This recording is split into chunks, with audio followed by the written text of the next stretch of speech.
2시간 전에 마감한 트레이더가 생생하게 전하는 글로벌 마켓 리뷰 델타1입니다. 전일 시장이 핵심 키워드는 변동성 하락입니다. 아참, 영상 시작하기 전에 어제 FOMC 영상을 제가 좀 늦게 올렸거든요. 근데 어제 FOMC 영상 나름 굉장히 인사이트가 있는 이야기가 있어요. 특히 시장이 변곡점으로 보기 때문에 어제 영상 좀 늦게 올렸지만 꼭 한번 다시 보셨으면 좋겠습니다. 자, 우리 시장이 갭상승은 밀리지 않았어요. 그리고 해외 시장도 은근슬쩍 안 좋은 뉴스들이 있었음에도 불구하고 잘 버티거나 상승 마감을 했죠. 물론 기름값이 8% 넘게 올랐는데 뭐 이걸 갖고 전쟁 리스크가 여전하다 뭐 이렇게 이야기하는 분들도 있어요. 그런데 트레이더의 관점에서는 전일 기름값이 상승은 전쟁 리스크와는 거의 관계가 없고 옵션 많기 때문에 일어난 일이라고 보고 있어요. 시장에 대한 해석 델타원과 함께 꼼꼼하게 짚어보겠습니다. 먼저 아시아 세션 갑니다. 코스피 선물은 갭으로 1.8%가 떠버렸습니다. 나스닥 3.5%가 넘는 상승에 우리는 뭐 절반밖에 상승하지 않는 게 뭐냐 하실 수 있지만 갭으로 1.8%가 떠서 하루 종일 시장이 거의 밀리지 않았다는 것이 핵심입니다. 보통 갭으로 뜨면 장중 방향성 매매하기가 어려운데 이럴 때는 하나만 보는 게 좋습니다. 갭으로 한 번 뜬 것이 하루 종일 밀리는 그런 역추세 쇼장이 나올 것인지 아니면 이게 추세 전환이 시발점이 되는 것인지를 보는 것입니다. 근데 이 갭에서 중요한 것이 이 갭으로 말미암아 풋옵션 가격은 대부분 평균 단가 이하로 내려가 버리게 되었고 잔존일을 고려한다면 이제 풋옵션 가격은 웬만해서는 당장 살아나기 힘든 상황이 되는 것입니다. 따라서 콜옵션은 시초가의 매도분이 절반을 손절하는 것이 맞고 이걸 롤링업 할 것인지 판단은 각자에게 달려있지만 저는 절반만 손절하고 풋옵션 매도는 그대로 뒀습니다. 그리고 낮에 매매를 하지 못해 선물 매수만 깔아뒀는데 아쉽게도 장중 조정이 거의 나오지 않아서 얼마 퇴길되지 않고 넘어가게 되었어요. 아니 갭으로 1.8%가 떴는데 무슨 생각으로 선물 매수를 한다는 것이냐 할 수 있는데요. 시장이 분위기가 바뀌었기 때문이죠. 오늘 시장에서 주목할 만한 가장 큰 이슈 중 하나는 외국인이 현물 매수가 돌아왔다는 것입니다. 현물 시장에서 무려 4,630억 원을 매수했는데요. 물론 이 중에 SK하이닉스가 절반 정도를 차지해요. 그리고 또 선물은 오후에 매도로 전환하긴 했지만 그래도 나름의 장중에 3천억 넘는 선물 매수를 했어요. 그리고 사실 장 마감 무렵에 외국인이 선물 매도를 한 것은 이 슈퍼개미가 또 네이키드로 풋옵션을 200억을 베팅했거든요. 그래서 그 풋옵션이 거래 상대방이 돼서 풋매도를 해서 그 풋매도분에 대한 리스크 해지하기 위해서 선물 매도를 한 것으로 봐요. 그래서 오늘 시장은 굉장히 의미 있는 전환이 이루어졌다고 할 수 있겠습니다. 그래서 아무리 비싼 가격이라 하더라도 저는 선물 매수를 잡은 것이고요. 그리고 낮에 거래를 하지 못해서 풋매도는 잡지 못했어요. 근데 이제는 항상 기본 수량이 풋매도는 달고 다니고 그것도 지나치게 외가격 풋매도보다는 적당히 한 등가격에서 좀 가까운 그런 외가격, 그러니까 델타를 커버할 수 있는 정도의 풋매도는 달고 다녀야 되겠어요. 조금 더 공격적으로 매매하실 분들은 강세콜을 쌓는 것도 괜찮겠습니다.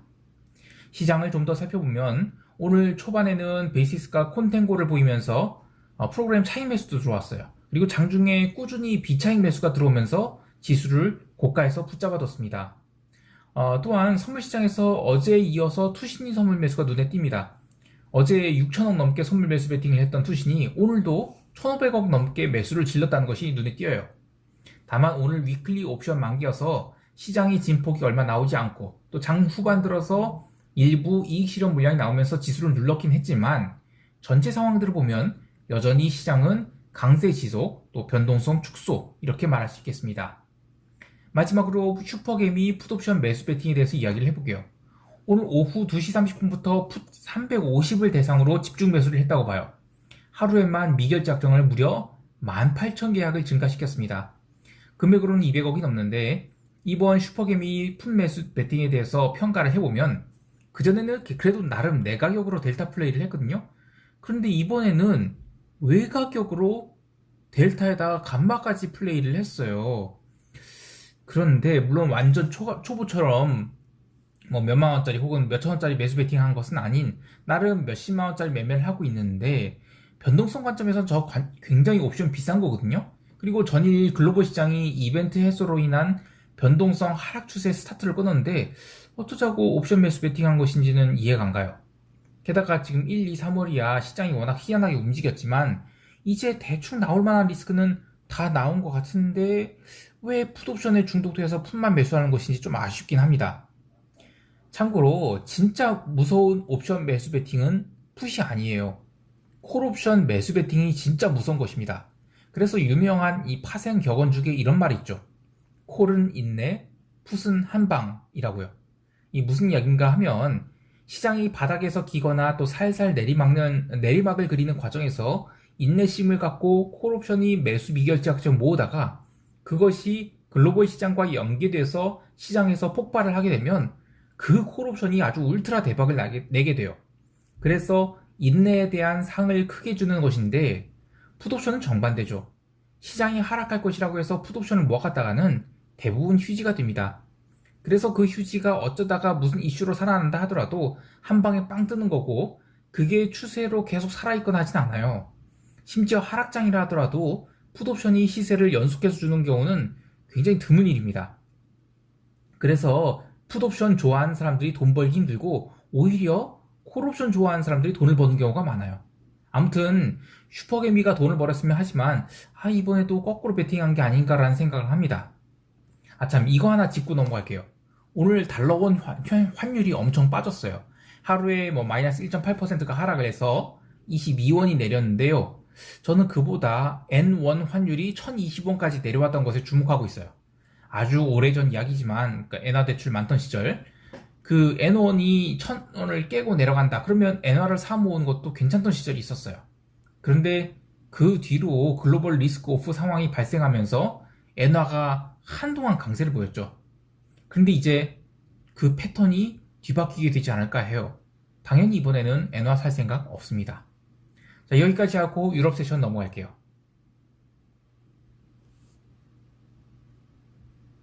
유럽 증시는 아시아 세션에서 내내 힘이 없었고 본장 들어서 또 초반에 매도 물량이 나오기 시작했습니다. 장중에 마이너스 1.5%까지 밀렸었는데요. 특히 미국 세션 시작하고 나서 미국이 강한 반등을 한데도 불구하고 유럽은 영 반등이 시원찮았습니다. 옵션 만기를 앞두고 주요 지수가 제법 강한 반등을 한지라 오늘은 장중 조정을 주면서 양쪽 프리미엄을 죽일 가능성이 컸는데 실제로 그렇게 움직였죠. 유럽 세션 초반에 살살 밀리던 유럽 증시는 한국 시간 저녁 7시에 러시아의 대변인이 이 파이낸셜 타임스가 보도한 우크라이나 협상에 주요 진전이 있었다는 보도가 틀렸다는 이야기를 하면서 일시적으로 추가 하락을 하게 됩니다. 근데 이때 잘 보셔야 할 것이 그렇다고 변동성이 떴느냐? 얼마 오르지 않았어요. 그러니까 이런 거는 노이즈일 뿐 이것으로 지수가 계속 하락할 것으로 보면 안 되는 것입니다. 물론 증시는 이후에 미국 세션 열리고 나서도 거의 반등을 못하고 장중 저가로 마감했는데요. 하지만 콜옵션만 죽였을 뿐 사실상 풋옵션은 거의 살리지 않았어요. 따라서 내일까지는 시장이 별다른 변동성을 보이지 않을 가능성이 있거나 오히려 한 번 더 올라올 수도 있겠습니다. 유럽 시장에 대한 부정적인 이야기들, 그러니까 유럽 지역 성장률이 명백히 둔화될 것이다 라는 리포트들이 나오고 있는데 오늘 그래도 유로화는 강세를 보였어요. 네덜란드 중앙은행 총재인 클라스 노트 ECB 정책위원은 매파로 분류되어 있는 사람이에요. 근데 올해 2번 금리 인상 배제하지 않는다 이런 이야기를 하면서 이거 전쟁 리스크 감소하면 유로화 다시 튀는 거 아니냐 이런 시그널을 시장에 줬다고 봐요. 물론 오늘 유로화가 튄 가장 큰 이유는 전일 FOMC 이후 벌어진 달러 프리미엄이 이익 실현 차원에서 밀렸기 때문인데요. 노트 총재의 발언이 그래도 유로화 상승에 가속도를 좀 부채질하지 않았나 그런 생각을 합니다. 다만 최근에 기록한 고점권 1.17권에서는 매물을 얻어맞고 밀렸는데 유로화 숏이 타이밍은 아직 아니라고 보고 있습니다. 그래서 저는 이번 주는 넘어갈 생각입니다. 유럽 증시 말고 영국 증시를 좀 보면 오늘 영국은 1%가량 급등을 해서 사실상 3월 7일이 저점에서 거의 V반등에 성공을 했다고 봐야죠. 가장 빠르게 반등하고 있는 이유는 FTSE100 지수 자체가 이 전통산업 비중이 커요. 그래서 반등을 보기도 했지만 유로존이 전쟁에 은근히 득을 보고 있는 국가라고 보기도 하는데요. 오늘 영란은행은 금리 인상을 25bp 했어요. 이제 영국은 금리가 0.75%가 됐죠.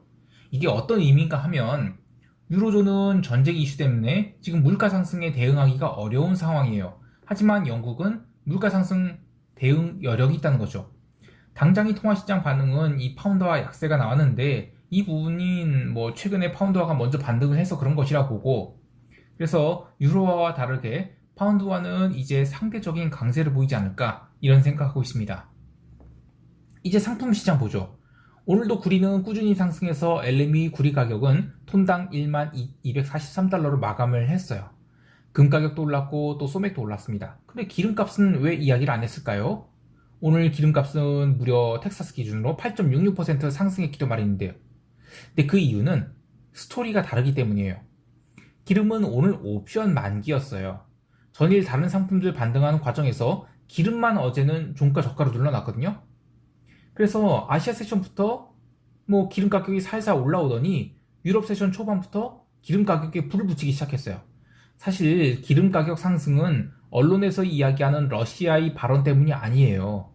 왜냐면 그 전부터 이 콜옵션 감마가 살아나기 위해서 감마가 살아났거든요. 그래서 그것에 대한 해지를 하기 위한 선물 매수가 붙기 시작해서였어요. 러시아 소식이 전해진 것은 저녁 7시예요. 그런데 이미 그 전에 텍사스 기름은 5% 이상 상승해서 99달러 선에서 움직이고 있었습니다.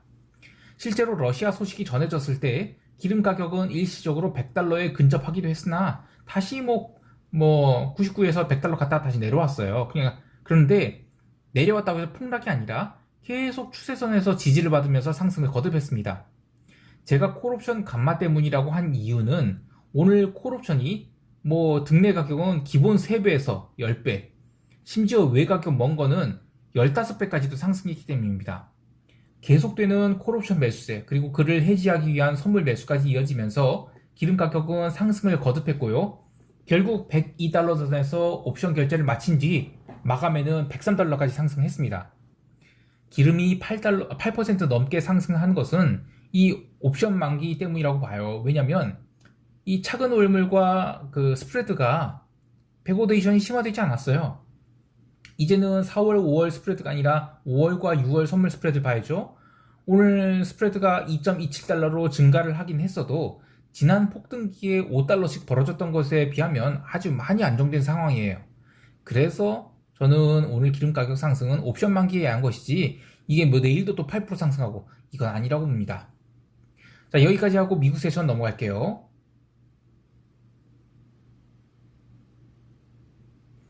미국은 오늘도 상승을 했습니다. 하지만 장중에 몇 번 이 소금을 치는 일이 있었죠. 개장 전 유럽 세션이 조정으로 미국 시장은 초반에는 갭 다운 출발했으나 잘 뜯어보면 약보합이지 하락 출발은 아니었어요.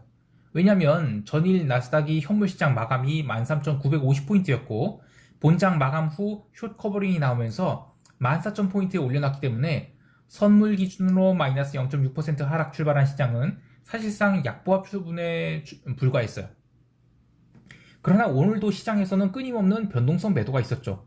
결국 오전에 나스닥은 다시 14,000포인트를 넘겼는데요. 시장이 추세적 상승하기에는 여러가지로 부족한 상황이라 초반에 추가 매수한 나스닥 선물은 장중에 정리를 잘했고 재매입 기회를 갖기로 했는데 아쉽게도 조정이 나왔지만 제가 생각한 자리까지는 오지 않았어요. 그래서 FOMC 때 매수한 나스닥 선물만 계속 오버나이트 하게 됐습니다. 개장 전 발표된 경제지표로는 주간 신규 실업 수당청 건수 있었어요. 근데 21만 4천 건이 나왔는데 컨센서스보다 잘 나왔고 또 직전주 대비로도 잘 나온 거예요. 근데 지표의 시장은 전혀 반응하지 않았습니다. 그리고 본장 개장하고 나서도 초반에는 매도 해지가 꽤 많이 나왔거든요. 그게 단기 급등 차원에서 이익 실현도 있지만 유럽 세션이 힘이 약해서 실망 매물도 있었다고 봐요. 하지만 이 모든 매물을 시장은 소화를 해내고 유럽 마감 후 장중 조정을 거친 증시는 아주 끊임없는 매수세가 들어오면서 사실상 종가 고가에 가까운 상승을 했어요. 시장을 해석하는 방향이 여러 가지가 있겠지만 만약 지금이 하락장이라고 한다라고 하면 다음 주 월요일에서 화요일 사이에 숏포지션을 쌓을 수 있는 찬스가 나오게 됩니다.